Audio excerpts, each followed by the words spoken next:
ये डरावना वीडियो नेपाल का है। ये इमारत 5 मंजिला है और पानी उससे भी ऊंचा, और जो लोग यहां खड़े थे उन्हें 10 सेकंड का भी मौका नहीं मिला। ये तस्वीर नेपाल तिब्बत बॉर्डर की है, तिब्बत के इमिग्रेशन सेंटर की, जहां 1 सेकंड पहले सब कुछ ठीक था और अगले सेकंड सब कुछ खत्म हो जाता है।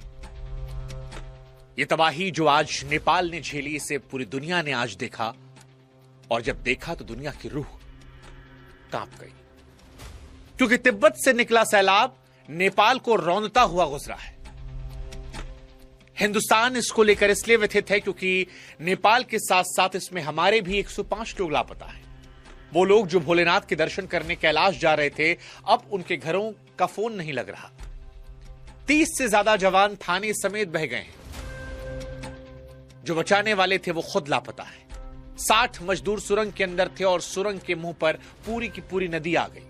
बांध टूटा, हेलीकॉप्टर बचाने पहुंचा था, लेकिन खाली लौटना पड़ा क्योंकि उतारने के लिए जमीन ही नहीं बची थी। और ये पानी रुका नहीं है, ये गंडक बनकर बिहार आ रहा है। 8 जिले अलर्ट पर हैं। लेकिन अगर आपको लगता है कि सबसे ज्यादा खौफ इन तस्वीरों का है तो आप गलत हैं, क्योंकि सबसे ज्यादा खौफ लापरवाही का है।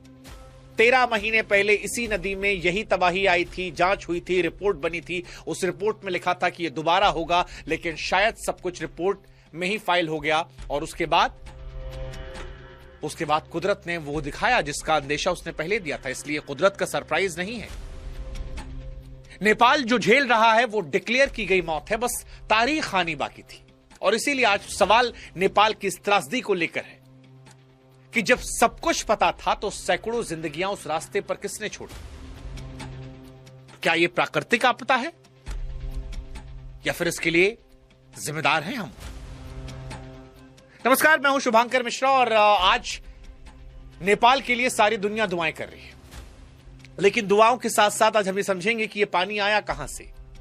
13 महीने पहले जब वार्निंग दी गई थी तो फिर उससे सबक क्यों नहीं लिया गया? 26 अगस्त बुधवार सुबह करीब 8:30 बजे तिब्बत की तरफ से लेंदे नदी में कुछ होता है, गड़गड़ाहट। चश्मदीद बताते हैं कि ऐसी आवाज आई जैसे ज्वालामुखी फटा हो, और ये नदी नीचे आकर कहलाती है भोटे कोशी। वहां से चली तो सीधे उस दरवाजे पर पहुंची जहां से नेपाल चीन का सारा व्यापार गुजरता है। फिर वहीं पर बॉर्डर पर वो दरवाजा जहां से भोलेनाथ के यात्री तिब्बत में घुसते हैं, कैलाश जाते हैं। यानी उस सुबह मौत ने वो दरवाजा चुना जहां सबसे ज्यादा लोग खड़े थे, ट्रक वाले, मजदूर, पुलिस वाले और यात्री।